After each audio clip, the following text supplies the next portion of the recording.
3 nights a week since Christmas Eve, an all-Cuban cast of performers has danced and belted out songs, bringing the American rock musical Rent to life in Havana. As they perform in Spanish to sold-out audiences at the Bertolt Brecht Theater, they're also making history. This adaptation of Rent marks the first Broadway production in 5 decades on the island nation.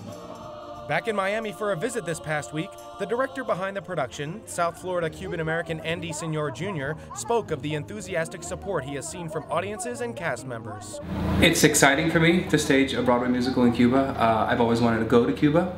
I always thought I'd be doing it through visiting family or with my family, but having put up Rent in different markets around the world, when they asked me to do Rent in Cuba, I found it incredibly appropriate, not only because of my knowledge with Rent and my history with Rent, but also because being Cuban American.